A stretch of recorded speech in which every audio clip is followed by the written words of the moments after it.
आपण पाहत आहात लोकसमीक्षा न्यूज नेटवर्क आणि या आहेत आजच्या सुपरफास्ट न्यूज। या बातमीपत्राचे प्रायोजक आहेत नंदिनी कलेक्शन, फक्त महिलांचे परिपूर्ण दालन, माऊली निवास, कल्याण मंडपमच्या बाजूस, यशोधन नगर, परभणी। नमस्कार, मी प्रभू दिपके लोकसमीक्षा न्यूज नेटवर्क मध्ये आपलं स्वागत करतो। आपण पाहत आहात परभणीचं एकमेव बातमीपत्र Loksamiksha superfast. Red Apple exclusive MIDC परिसर, परभणी। परभणीतल्या डॉक्टर बाबासाहेब आंबेडकर यांच्या पूर्णाकृती पुतळा परिसरात असलेल्या भारतीय संविधानाच्या प्रतिकृतीच्या अवमान प्रकरणासह शहीद सोमनाथ सूर्यवंशी यांच्या मृत्यू प्रकरणासंबंधी पोलीस अधिकाऱ्यांच्या विरोधात जोपर्यंत कठोर कारवाई होत नाही तोपर्यंत आंबेडकरी चळवळीने जिल्हाधिकारी कार्यालयासमोर बेमुदत धरणं आंदोलन सुरू केलंय। 10 डिसेंबर रोजी ही दुर्दैवी घटना घडली आहे। त्याचे पडसाद सर्वदूर उमटले असून सोमनाथ सूर्यवंशी सारख्या कार्यकर्त्याचा पोलिसांच्या मारहाणीत मृत्यू झालाय। तसंच आंबेडकरी चळवळीतील ज्येष्ठ नेते विजय वाकोडे यांचा सुद्धा अटकेच्या दबावाखाली मृत्यू झाला। या तीनही घटना दुर्दैवी आहेत। मात्र या घटनांबाबत प्रशासन असो सरकारनं आजपर्यंत काडीमात्री दखल घेतलेली नाही, कोणाविरुद्ध देखील कारवाई केलेली नाही। तर यंत्रणांची दमननीती आश्चर्यकारक आणि निषेधार्ह असल्याचं बोललं जातं। त्यामुळे आंबेडकरी चळवळीनं जोपर्यंत या प्रकरणात न्याय मिळणार नाही तोपर्यंत बेमुदत आंदोलनाचा संकल्प सोडला असल्याची माहिती भीमराव हत्यांबरे यांनी दिली आहे। यावेळी लोकनेते विजय वाकोडे यांना आदरांजली वाहण्यात आली। तर यावेळी भीमराव हत्यांबरे, विजय गव्हाणे, सिद्धार्थ हत्यांबरे, सुधीर साळवे, राहुल कांबळे, संजय सारणीकर आदींसह मोठ्या संख्येनं आंबेडकरी चळवळीतील कार्यकर्त्यांची उपस्थिती होती।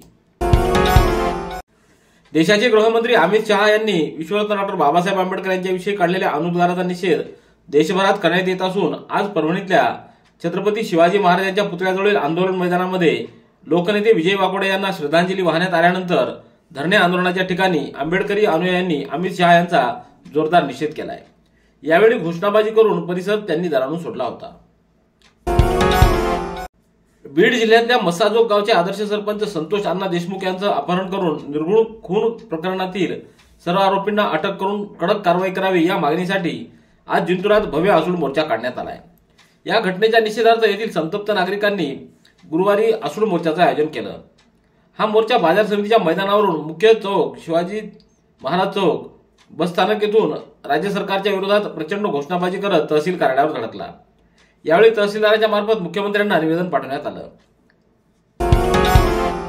परभणी शहरात 10 डिसेंबर रोजी घडलेल्या दुर्दैवी घटनेतील आरोपींवर तात्काळ कारवाई करावी तसंच बीड जिल्ह्यातील सरपंचाच्या हत्या प्रकरणातील मुख्य आरोपींना कठोर शिक्षा व्हावी या संदर्भात आपत्कालीन चर्चेच्या माध्यमातून विधानसभेत आपले मत मांडले। अशा प्रकारच्या घटना घडू नयेत, राज्य शासनानं कठोर कायदा केला पाहिजे आणि परभणी इथं व्यापाऱ्यांच्या झालेल्या नुकसानीचा पंचनामा करून त्यांना तात्काळ नुकसान भरपाई देण्यासंदर्भात आज आमदार राजेश विटेकर यांनी विधानसभेमध्ये जोरदार मागणी केली आहे। गुडघे दुखत आहेत, आता काळजी नको। आयुर्वेदिक उपचाराने गुडघ्यावर उपचार करा आणि जगा आनंदी आयुष्य। बालाजी आयुर्वेदिक निसर्गोपचार केंद्र, तलाठी कार्यालयाच्या पाठीमागे, वसमत रोड, परभणी। संपर्क डॉक्टर गोविंद कामटे, मोबाईल क्रमांक 9923300914। परभणीच्या डॉक्टर बाबासाहेब आंबेडकर यांच्या पूर्णाकृती पुतळा परिसरात असलेल्या भारतीय संविधानाच्या प्रतिकृतीच्या अवमान प्रकरणामध्ये दंगल उसळली। यामध्येच शहीद सोमनाथ सूर्यवंशी यांचा मृत्यू झाला आणि ज्येष्ठ नेते विजय वाकोडे यांचा देखील मृत्यू झालाय। या सर्व घटनांची पाहणी करण्यासाठी माजी सामाजिक न्याय मंत्री राजकुमार बडोले हे परभणी इथं आले। त्यांनी डॉक्टर बाबासाहेब आंबेडकर यांच्या पुतळा परिसराला भेट दिली तसंच जिल्हा प्रशासनातील अधिकाऱ्यांशी संवाद साधून उपोषणस्थळी सुरू असलेल्या आंदोलनाला त्यांनी भेट दिली आहे। परभणी शहरातील समांतर पाणी पुरवठा योजनेला मंजुरी मिळाली, मात्र शासन निर्णय अद्याप निघालेला नाही।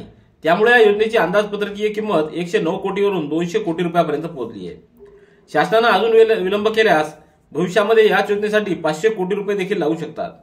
याशिवाय शहरातील नाट्यगृहाचं कामकाज अर्धवट राहिल्यानं सदरील इमारत खंडहर बनवून द्यायची का, तसंच शहरातील भूमिगत गटार योजना मंजूर करून देखील यासाठी निधी मिळालेला नाही। आम्ही सत्ताधारी पक्षात आलो नाहीत म्हणून परभणी विधानसभा मतदारसंघातील विकास कामं मार्गी लागणार नाहीत का, असा संतप्त सवाल आमदार डॉक्टर राहुल पाटील यांनी नागपूरच्या हिवाळी अधिवेशनात विचारलाय। राज्याचे माजी सामाजिक न्याय मंत्री राजकुमार बडोले हे आज परभणी जिल्ह्याच्या दौऱ्यावर आले असून आज परभणीतल्या उपोषण मैदान इथं सुरू असलेल्या निषेध आंदोलनाला त्यांनी भेट दिली। यावेळी निष्पाप मुलांवरील खोटे गुन्हे मागे घ्यावेत, हे प्रकरण सीआयडीकडे वर्ग करून सिटिंग जज मार्फत या प्रकरणाची चौकशी करावी, शहीद सोमनाथ सूर्यवंशी व लोकनेते विजय वाकोडे यांच्या कुटुंबियांना आर्थिक मोबदला देण्यात यावा, यासह इतर मागण्यांचं निवेदन आंबेडकरी भीमसैनिकांच्या वतीनं त्यांना देण्यात आलंय. राष्ट्रवादी काँग्रेस पक्षाचे राष्ट्रीय अध्यक्ष शरद पवार हे 21 डिसेंबर रोजी दुपारी परभणीच्या दौऱ्यावर असल्याची माहिती राष्ट्रवादी काँग्रेसकडून देण्यात आली आहे. डॉक्टर बाबासाहेब आंबेडकर यांच्या पूर्णाकृती पुतळा परिसरातील संविधानाच्या प्रतिकृतीच्या अवमान प्रकरणासह सोमनाथ सूर्यवंशी या युवकाच्या पोलीस मारहाणीतील मृत्यू प्रकरणाच्या पार्श्वभूमीवर शरद पवार हे परभणीत येत आहेत. पोलीस मुख्यालयाच्या मैदानावर दुपारी 12:30 वाजता त्यांचं आगमन होणार असून तेथून ते लगेचच सूर्यवंशी यांच्या कुटुंबियाच्या सात्मनाकरिता मोंढ्यातील निवासस्थानी रवाना होतील. तेथून डॉक्टर बाबासाहेब आंबेडकर यांच्या पूर्णाकृती पुतळ्याला अभिवादन करणार असून आंबेडकरी चळवळीतील नेते मंडळीसह कार्यकर्त्यांनी या प्रकरणाच्या पार्श्वभूमीवर कारवाईच्या मागणीकरिता केलेल्या आंदोलनाला भेट देतील. ज्येष्ठ नेते विजय वाकोडे यांच्या राहुल नगरातील निवासस्थानी ते दुपारी 1:30 वाजता भेट देणार असून ते वाकोडे कुटुंबियांचं सांत्वन करणार आहेत. त्यानंतर खासदार फौजिया खान यांच्या निवासस्थानी दुपारी 2 वाजता ते दाखल होतील. त्या ठिकाणी पत्रकारांबरोबर ते संवाद साधणार असल्याची माहिती देखील देण्यात आली आहे. तुमच्या नावे कॅनरा बँकेत बोगस खातं उघडून बेकायदेशीर व्यवहार झाले आहेत, त्यामुळे मुंबई पोलिसात तुमच्या नावे गुन्हा दाखल झाला असून सीबीआयकडून वॉरंट निघालंय, असं खोटं सांगून शेलू शहरातल्या बँक कर्मचारी असलेल्या गिरीश सोमन यांच्याकडून अज्ञात इसमानं 79,76,000 रुपयाची रक्कम उकळली. या प्रकरणी सोमन यांनी दिलेल्या फिर्यादीवरून फसवणुकीचा गुन्हा दाखल करण्यात आला आहे. शेलू शहरातल्या शास्त्री नगरात राहत असलेल्या गिरीश सोमन यांच्या मोबाईल व्हॉट्सअपवर 16 ते 18 डिसेंबर दरम्यान अज्ञात इसमानं कॉल केला. तुमच्या नावानं बोगस मोबाईल क्रमांक घेण्यात आला असून कॅनरा बँकेत बचत खाते उघडले आहे, त्या खात्यातून गैरव्यवहार करण्यात आले. याबाबत मुंबई पोलिसात तुमच्या विरोधात गुन्हा दाखल करण्यात आलाय, तर तुमच्या नावाचं सीबीआयनं वॉरंट बजावलंय. या वॉरंटची व्हॉट्सअपवर प्रिंट देखील पाठवली. त्यावर रिझर्व्ह बँक ऑफ इंडिया आणि सीबीआयचे बनावट शिक्के वापरण्यात आले होते. सोमन यांची दिशाभूल करून त्यांच्याकडून 79,76,045 रुपये उकळले. त्यांची फसवणूक झाल्याचं लक्षात येतात त्यांनी 18 डिसेंबर रोजी सेलू पोलीस ठाण्यात फिर्याद दिली आहे. Red Apple furniture, smart furniture for smart people, exclusive Parbhani शहरातील भव्य शोरूम रेड ॲपल एक्सक्लुझिव्ह, भारतातील स्मार्ट फर्निचर ब्रँड आता आपल्या परभणी शहरामध्ये. हो, आता आपल्या परभणी शहरामध्ये. या अंतर्गत ऑफिस, बेडरूम, डायनिंग, लिव्हिंग इत्यादी प्रकारचे फर्निचर आपणास मिळेल. Bedroom set, bed, dressing table, sofa set, कपाट, डायनिंग टेबल, टीपॉय आणि स्टील फर्निचर इत्यादी सर्व प्रकारचे फर्निचर तेही आकर्षक किमतीमध्ये उपलब्ध आहे. एक वेळ अवश्य भेट द्या. रेड ॲपल फर्निचर, MIDC परिसर, भारतीय स्टेट बँकेच्या जवळ, परभणी. पाथरी विधानसभा मतदारसंघातील 54 गावांचा पाण्याचा प्रश्न, मतदारसंघातील शेतकऱ्यांसाठी एक महत्वाकांक्षी प्रकल्प उभा करावा, सोनपेठ तालुक्यात CCI कापूस केंद्र सुरू करावं, सोयाबीन विक्री नोंदणीची मुदत 15 फेब्रुवारीपर्यंत करावी, अशा शेतकऱ्यांच्या विविध प्रश्नांवर आमदार राजेश विटेकर यांनी विधिमंडळामध्ये मागणी केली आहे. औचित्याच्या मुद्द्याच्या माध्यमातून आमदार राजेश विटेकर यांनी शेतकऱ्यांचे आणि मतदारसंघाचे प्रश्न विधिमंडळाच्या पटलावर आणले आहेत. परभणी जिल्हा परिषदेच्या मुख्य कार्यकारी अधिकारी नतिशा माथुर यांच्या संकल्पनेतून जिल्हा परिषदेतील कर्मचाऱ्यांची रोजची धावपळ बदलती जीवनशैली या विचारातून त्यांच्या आरोग्याची तपासणी करण्यासाठी जिल्हा परिषदेच्या मुख्य इमारतीमध्ये आरोग्य विभागाच्या वतीनं जिल्हा आरोग्य अधिकारी डॉक्टर राहुल गीते आणि जिल्हा शल्यचिकित्सक डॉक्टर नागेश लखमावर यांच्या मार्गदर्शनाखाली व नोडल अधिकारी संजय कुमार पांचाळ, RM सोनवणे यांच्या निरीक्षणात आरोग्य शिबिर संपन्न झालं. जिल्हा मुख्यालयातील कर्मचाऱ्यांची संख्या 327 इतकी असून त्यापैकी 272 कर्मचाऱ्यांची आरोग्य तपासणी करण्यात आली. त्यांच्यापैकी 86 जणांना बीपीचं निदान झाल्याचं आणि त्याची ECG करण्यात आली. शिक्षकांनी विद्यार्थ्यांना वाचनाची गोडी लावावी म्हणून स्वतः पुस्तकाची रोज 20 पानं वाचावीत. यातून विद्यार्थ्यांमध्ये वाचन संस्कृती रुजेल. विद्यार्थी शिक्षकाच्या हातात पुस्तक पाहून मोबाईलपासून दूर जातील आणि पुस्तकं वाचतील, असं प्रतिपादन शिक्षण तज्ञ हेरंब कुलकर्णी यांनी केलंय.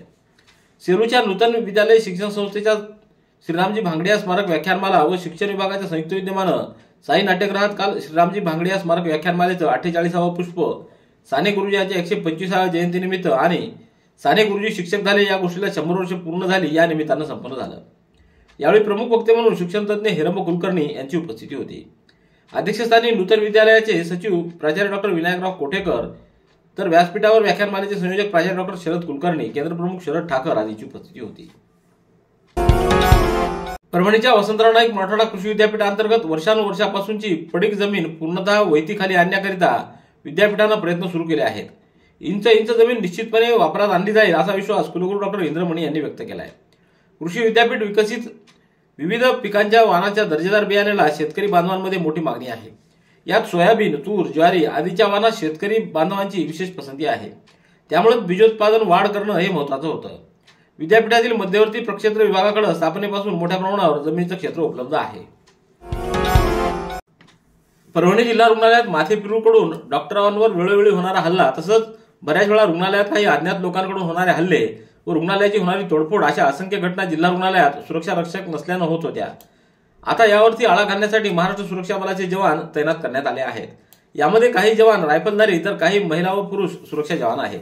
यामध्ये वरिष्ठ अधिकारी असे सर्व पाहता 46 कर्मचारी बंदोबस्ताकरिता शासकीय रुग्णालयातील महत्त्वाच्या ठिकाणी तैनात करण्यात आलेले आहेत. रेड ॲपल एक्सक्लुझिव्ह MIDC परिसर परभणी. याबरोबरचे बातमीपत्र संपलं. पुन्हा भेटूया उद्याच्या सुपरफास्ट बातमीपत्रात. पाहत रहा लोकसमीक्षा. तुम्हाला हे बातमीपत्र कसं वाटलं याबद्दल आपली प्रतिक्रिया नोंदवा.